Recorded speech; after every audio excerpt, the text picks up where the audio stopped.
For 183 weeks, Mark's given me a unique platform to share our firm's views with you. And I usually wait till Sunday or Monday to prepare the presentation, but because we were going to visit with Queen City Angels yesterday, I had to do it earlier. And then lo and behold, I woke up Saturday morning to the tragic attack in Israel and really believed that everything's changed again. And the last time I said everything's changed was when Russia invaded Ukraine, which that military action continues. And I just saw that Russia is looking to put a third of their GDP towards defense spending. So I don't know what else gets crowded out with that, but we have a real issue that's going on, and we'll jump right into it. And I want to start with, obviously, the one that's on people's minds. And this is two quotes, one from the Hamas commander who has been credited with being the mastermind for the attack. And one of the things he really said, and there's a good article in the FT earlier this, either yesterday or Sunday, about him, was his goal was to really take the battle into Israel and create a change there. The second quote is one that comes from the ambassador to the UN, and I believe that from now on, nothing will be as it was in the Middle East, and it comes at a really difficult time for the world, but more importantly for the Middle East, where there was some really positive developments coming with Israel and the Saudi arrangement, and this is really an issue that goes against that and puts the whole Middle East into a different state. It also brings in one of the fears that we had from the beginning of the year, which is a potential battle, global war on three fronts: Europe, the Middle East, and the South Pacific. And where we are right now with politics in the U.S., with no House Speaker right now, with an election 12 months out, 13 months out, we're in a very different state right now. And I would start, I actually should have started by saying, I am the furthest thing from an expert on the Middle East to have a point of view how this is going to play out. My fears are right now that Hezbollah comes in from the north, and that it really goes beyond that, the commitment that Hamas and Hezbollah said that Iran was involved in it from the start, with the denials from Iran, are a concern for me. And if Israel starts to move against Iran, then what does that mean for the U.S. and for the rest of the world? So at a time we're really stressed. So I don't have answers for what's going to happen now or how it plays out, but I get the sense that this is going to be a longer issue. It looks like the Israelis are moving into a siege mode, which never ends quickly. They have to figure out how to get the hostages out, which is an unusual setup for the typical way this has been dealt with between the two rivals that you really didn't before take massive hostages like they're doing now.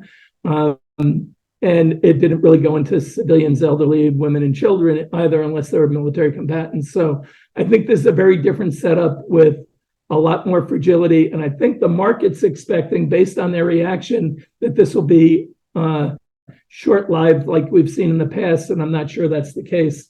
And I think we have to really focus on that. I think the other thing that becomes clear from what's going on in the markets, and you're seeing it in the treasuries, is that in times of stress, the U.S. safe haven status becomes a much bigger element. And while a lot of people are trying to move off the dollar and move away from it, it's reinforced how important the U.S. role, the U.S. economy's role is in the global system as we move forward.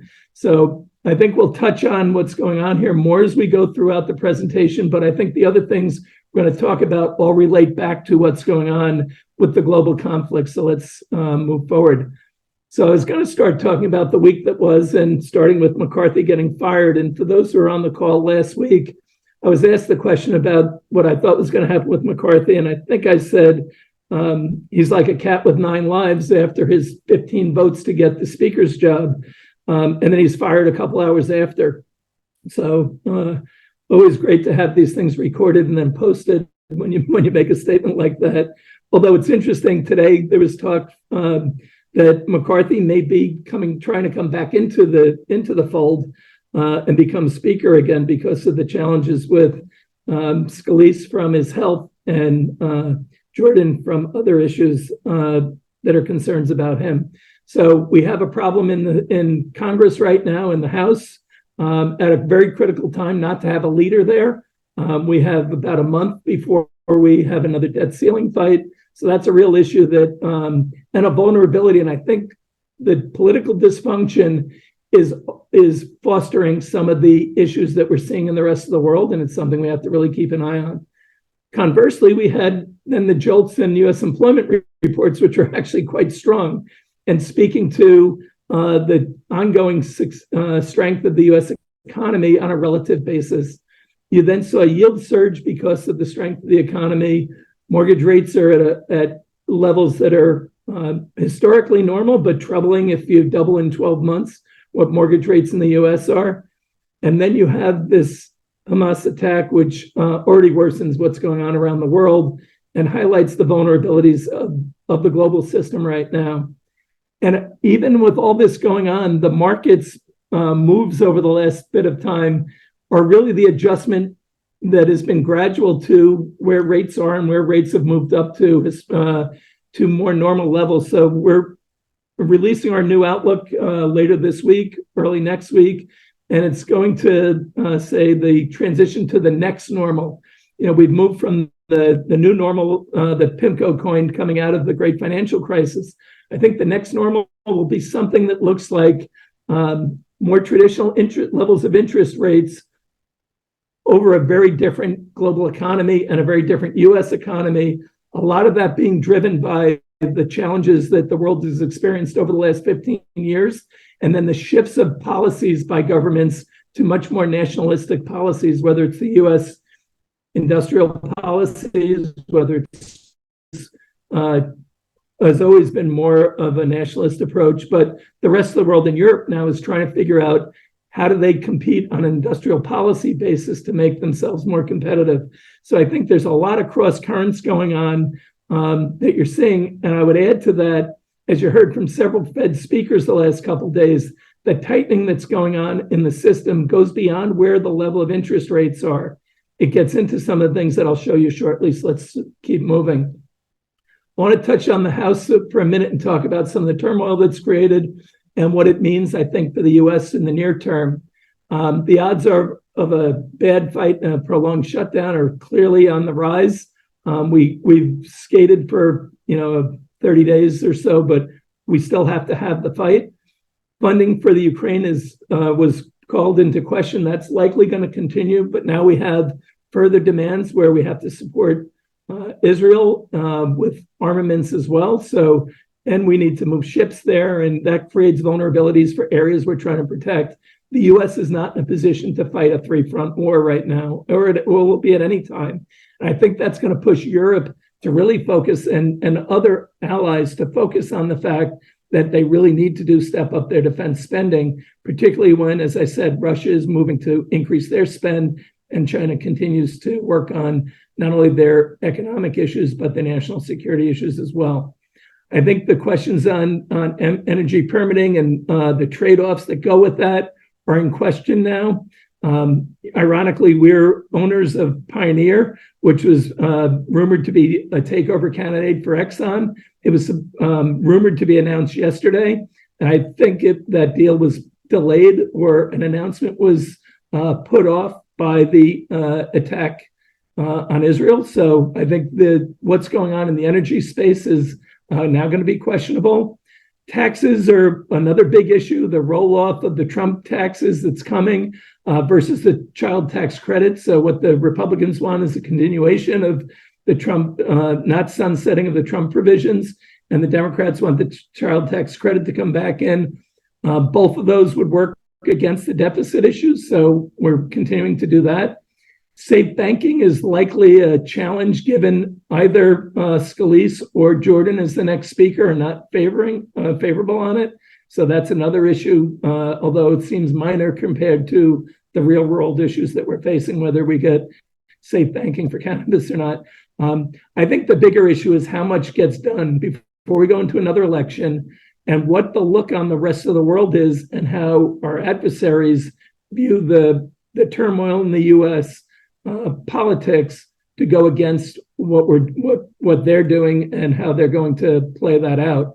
I also think it reinforces what the credit agencies were saying about the U.S. credit, and it may lead to, if we're not careful, another downgrade from the last holdout. So I think we have some real issues there.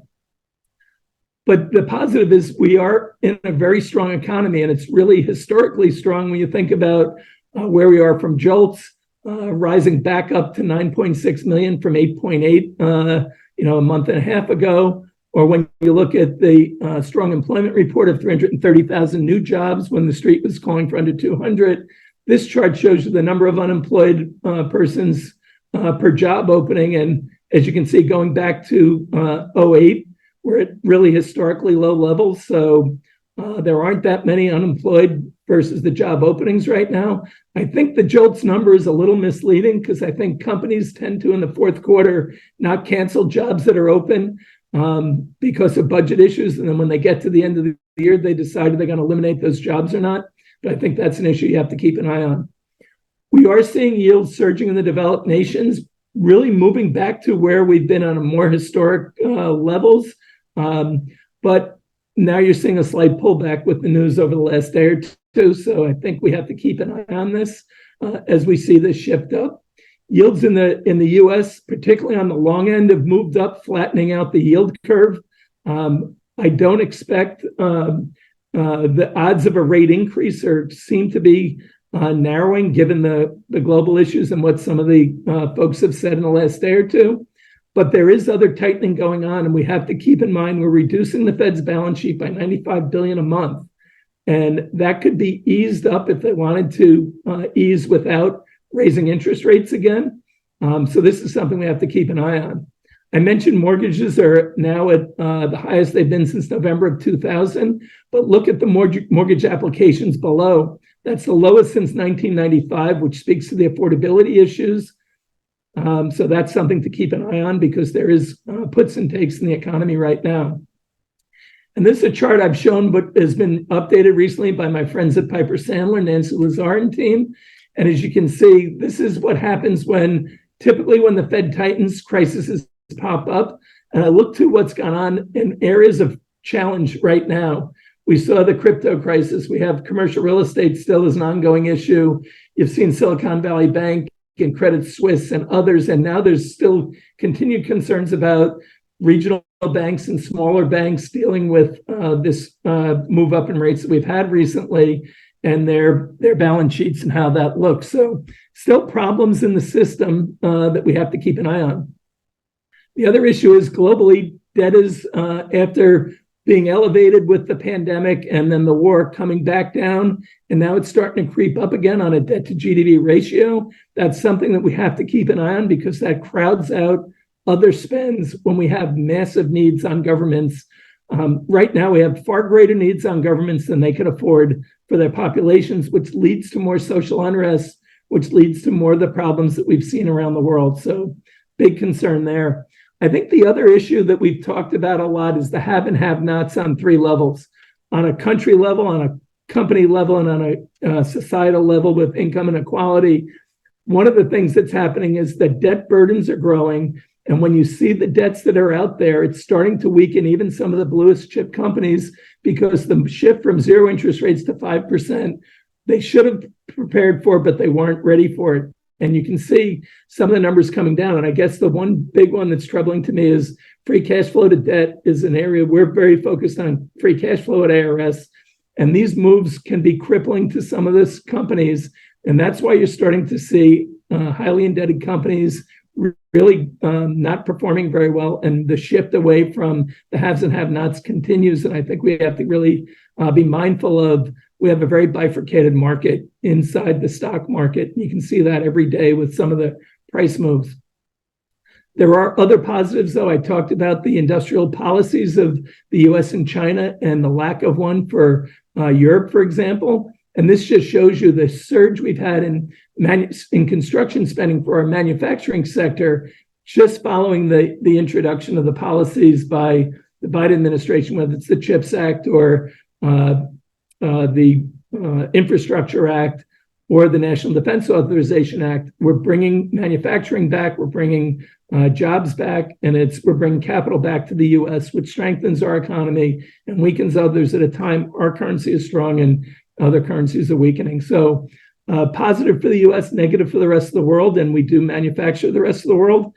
Strong dollar actually works against our multinationals, so it highlights the need to be very selective again on the equity selection. So our take on the world is really, we're at a point now where policymakers need to avoid a recession, given the limits that fiscal policymakers have to re-stimulate. A lot of the burden falls on the central banks, and given how much they've put into the system overall, and if they ease too much, the inflationary pressures come back. They really are in a very difficult environment. We've talked about the three big issues: the cost of living increase, the global fragmentation worsening, and the reindustrialization is the big shifts that are driving capital flows. But unlike any other period, we have two big stimulants that are going to work in the near term to be inflationary, but will then create some a better economy and a better system. And that's this climate transition and AI. And I think we have to be careful in the early stages of these. We've talked about this in the past. When you're going through transitions, they tend to cost a lot up front with low return, which is inflationary. And then over time, you get the benefits of it. We're not close to getting the benefits yet in a lot of these areas, but they will be powerful. Capital will flow and will continue to flow to these areas. We just have to be careful. I think given the world's debt situation and the slower growth, and the IMF came out with their report, they raised their inflation projections for next year from 5.2% to 5.8% globally, and lowered their global growth projection from 3% to 2.9%. So not a big drop in growth, but they tend to overestimate growth when they do their numbers because they're what's received by the nations. But inside that number, Europe is down, led by Germany and Italy, who are seeing slowing growth, with Germany projected to be negative this year, minus 0.5%, where with a 0.9% growth next year, and Italy at 0.7% growth this year, 0.7% growth next year, and add to it China at 5% for this year, going to 4.2% for next year. So those are not great numbers for a global economy that's dealing with the issues we're dealing with now. And you add to that the additional strains for national security that are coming. And it was food and energy before national security. And I think the national security issue has gone up another level lately. So that's something we have to keep an eye on. I think global commodity prices, we can look to keep an eye on that. That could see a spike up. One of the things that's kept them somewhat muted was the China reopening, which is different than historic, where they would be the manufacturing and industrial base. They were really looking to export their manufacturing prowess. Now they're looking to deal with their internal problems, which, as we heard today with Evergrande and their other real estate issues, looking like they're going to default on some of their U.S. debts. And some of the deals they thought were in place are not there. That's even more strain. But how does China stimulate? Will that push commodity prices up? We suspect beyond energy, you'll see industrial commodities start to find their footing and start moving up, because we think that China might have to resort to even more aggressive stimulus than they've done to date. As we've said all along, follow the money. The governments and the private sector spending are defining the opportunities. I've been not as positive on the consumer as others have been. I think they're starting to hit a wall. But one of the things that Ed Yardeni pointed out today is that the more we have people moving into retirement, they're moving into retirement with $75 trillion, and they can keep their spending going for a lot longer if you're in the haves as opposed to the have-nots area. And that is a different stimulus on the system than we've had before.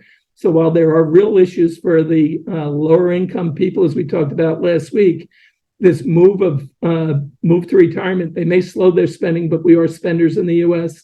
And that $75 trillion of money that's going to be shifted on at some point in wealth transition is a big opportunity. But I think some of the people are looking for a photo finish where they die the day they run out of money so they don't pass it on to their kids. So it's something to keep an eye on there.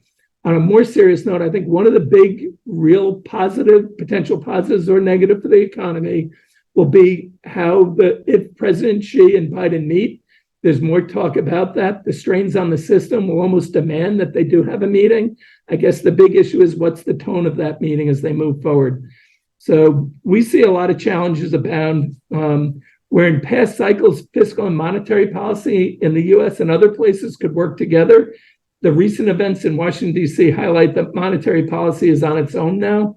There'll be very little help to stimulate the economy from policymakers, given the great divide between the parties right now. I think the big opportunities are the ones we talk about a lot. We've focused at ARS, and you've heard me say this, that we like the defense industry for national security issues. We like the energy, fossil fuels for the transition is going to take longer. Those are all playing out for us. The industrial commodity base is still a very positive area to invest in because capital has to flow there to support the spending that the government's laid out. And we think healthcare is another big opportunity. So those are the areas we're focused on. I think you're going to see more capital shift into those areas and shift away from that. We still like tech, but you have to be careful if you're chasing some of the new issues around AI and all that. You have to make sure you have the guys who are not searching for a problem to solve, but have a product that can be monetized. And as Janan and others will talk about, I think next week, you're going to hear that the value of a patent portfolio is fully reflective of the product acceptance in the market, not the potential for the acceptance in the market. You actually have to see that the market is acknowledging that those patents are worth something to get the value. So I think you're going to start to see more and more issues around the real revenues and the real growth and not the business plans. And then it's going to shift even more to profitability, how fast to profitability, so I'm not getting diluted. And then where do I go from there? So I think this is a different environment. We are thinking that everything's changed again. I don't believe, and take this for what it's worth, this is not ARS, this is me. I think the setup here is one that what's going on in the Middle East may be more drawn out than we think. And that could create a very different kind of global economy and different challenges for governments than I think the market is expecting right now. So I'll stop there, Mark, and we can open up for questions, comments, or debate. Stephen, what do you really think, though? Hold back. Yeah. All right, Andrew, first up. Thanks, Stephen. Great summary. To what degree are you concerned about our southern border, given the climate that we're in as a result of what happened over the weekend? And our border is still continuing to be compromised. Do you have a deep concern about that? I've had a concern about our immigration policies for as long as I've known Mark. We've been writing about that forever.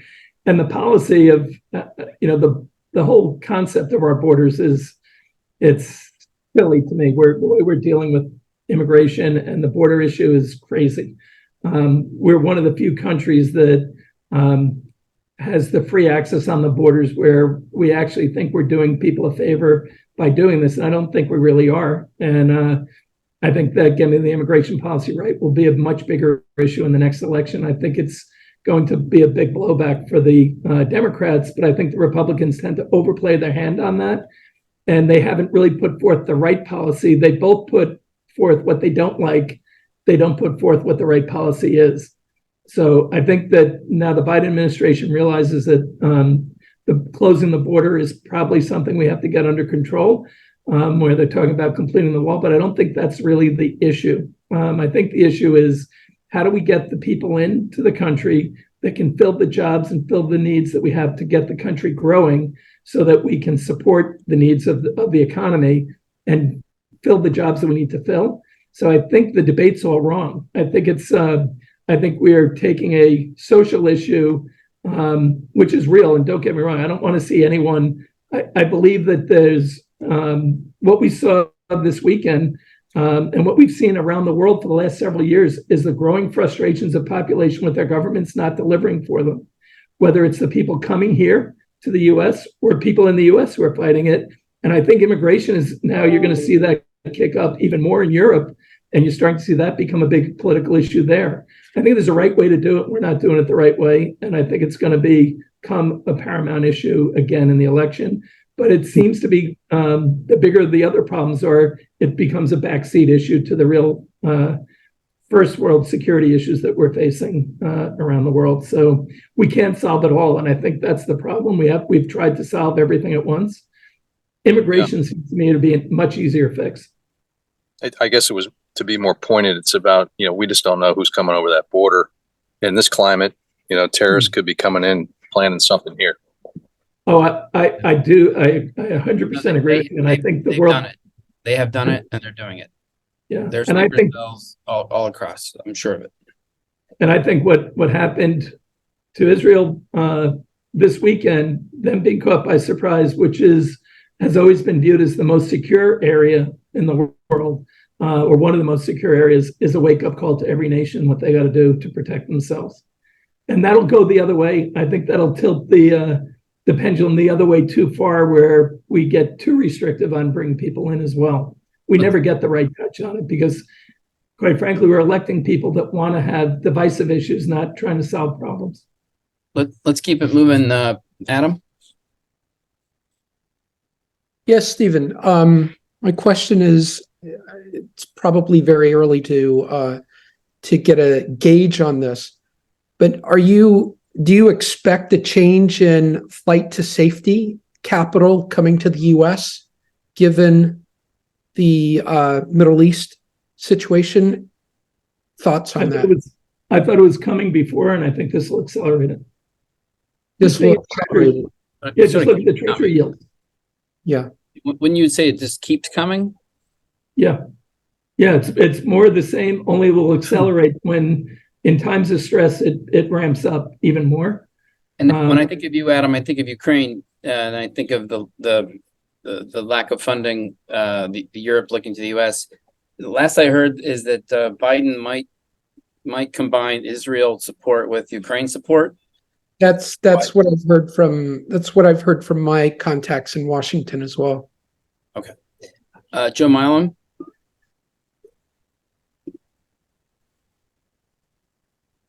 Joe, where's your cigar? There you go. Right. Yeah, this is sort of a follow-up to what I unfortunately couldn't stay around last Tuesday, but I posted an illustration, Stephen, I don't know if you saw it, about the credit tightening cycle, not just the bond market, but the underwriting. And there's a survey that, and it's been a terribly good indicator on essentially market behavior, broadly defined, stocks and bonds. We're already seeing, because of the interest rates, the bond market, but that's just duration and yield issues.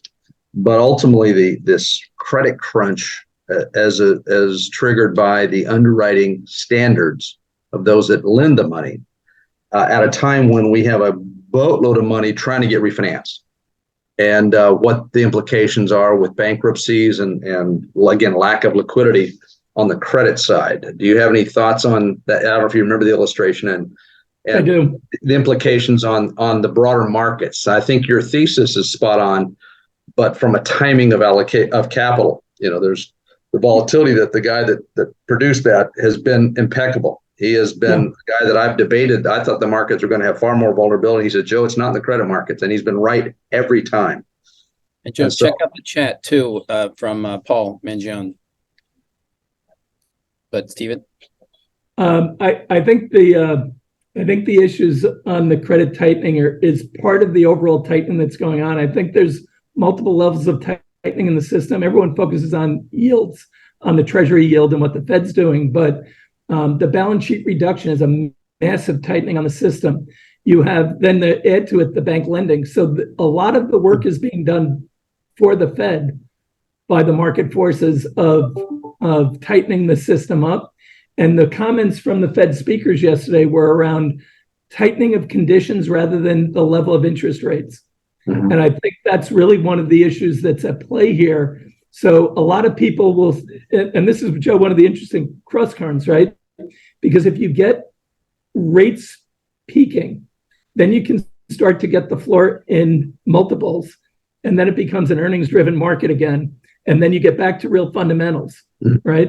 Which was what we've talked about. So I think the idea that there is a lot of tightening going on is really just the counter to the excesses of too much free money for too long. But because the tightening takes a while, And because we have these other stimulants in the system, you have these two counter forces. We put massive stimulus in the system for a couple of years, and then for a year we've had massive tightening. So we're dealing with the massive stimulus still working through while the tightening's just starting. And I think that's going to play out in a way that makes it more difficult. So I think valuations will be unsettled for a bit of time. I think you'll see more capital flow into the treasury area of the short end of the market, and then it'll start to shift back into the equities probably too late. And it's interesting, what you saw yesterday is a lot of people today are wishing they had a bigger defense exposure yesterday because they were not sure when something like this might happen. They thought they might want a bigger energy exposure, but they thought they had time. And the challenge with that is they don't ring the bell and tell you Hamas is going to attack, or that there's going to be a big default in some part of the economy or something like that. So you really have to position yourself figuring out where you want to be for the long term and what gives you the level of comfort to stick with it when you have volatility. And the other thing I would say is you can't use the VIX really as a measure of how the market's going to react anymore, because it was the 13 2 months ago. It got up to 21 or 22, whatever it was the other day, and then dropped down to 16 or 17 now. That's not a real risk indicator anymore the way it used to be. It's more of a sentiment indicator. So I think you have to think about it a little differently. And it's highly manipulated as well. I'm sorry? And it's highly manipulated, the futures market. Yeah. Absolutely. So people use that as an indicator of markets risk, and I think it's more a sentiment indicator than a risk indicator today. So a lot of cross currents, and I hope that answered your question, because it's a tricky one because of all the different issues. Just to be blunt, the gentleman that puts this out, and he's a data vendor and he sells to the biggest guys out there. So I know he's got a lot of smart people listening to him. He says, run for the hills. The markets, both stock and bond markets, are poised for not quite an 08 crash, but of an order of magnitude that's close enough for government work. Well, this is what I know what Stephen's going to say. It's just run to the right stocks, not to the hills. No, I've actually heard that as well, Joe, and I heard a great case from one of the CFOs of the banks in the banking crisis, during the banking crisis. And that person pointed out that there are eerie similarities to those two time periods, then and now, given the Lehman, the Bear Stearns, and then Lehman, and then Silicon Valley and UBS, and today, with the fears about what might be coming in the balance sheets of banks.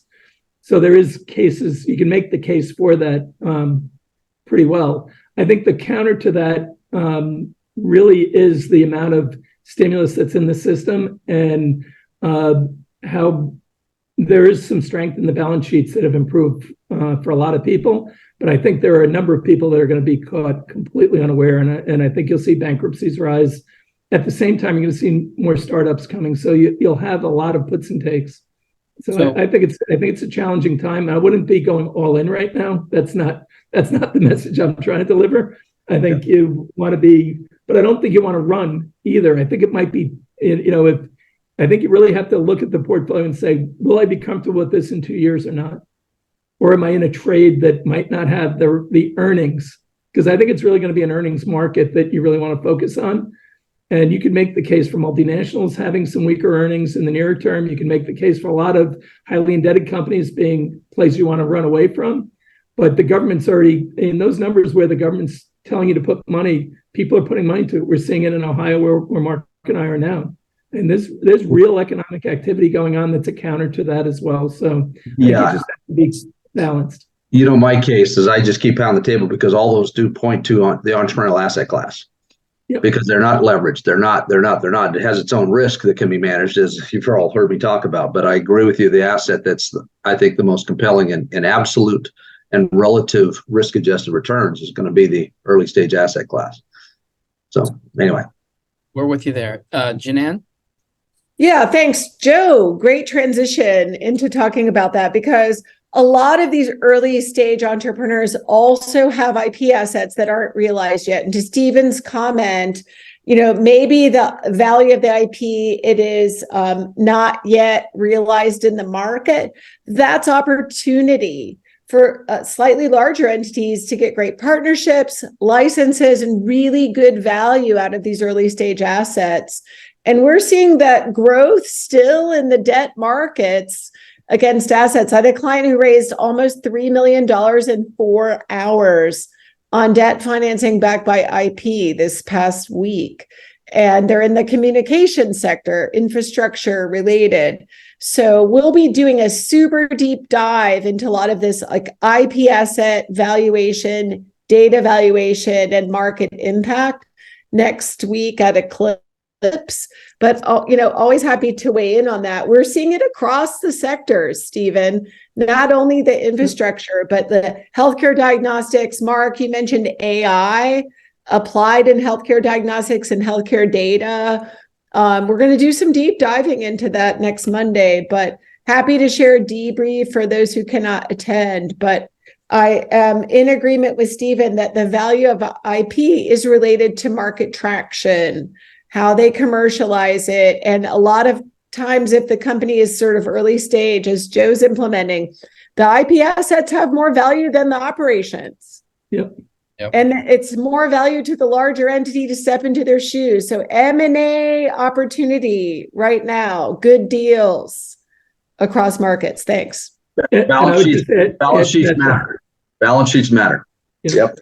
And the healthcare space is really one of the most exciting opportunities still, because they can benefit tremendously from all the advances that are going on. And it's multiple ways they can do it, whether it's AI or just their access to big data. They are in a really unbelievable position.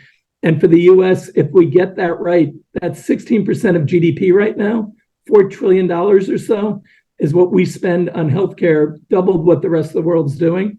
And taking that down quite a bit from which you can do if we get the healthcare system more efficient, will go a long way to solving some of the US fiscal problems, because we can divert that money to other problems that we have as well. So I think it's a really important point to bring up the healthcare, because I think I left it off. It's one of our favorite areas right now, but it's one that you have to be really careful with still too, because there's a lot of the legacy companies have big roll-offs of their portfolios, and a lot of the new advances are not fully tested yet for product fit.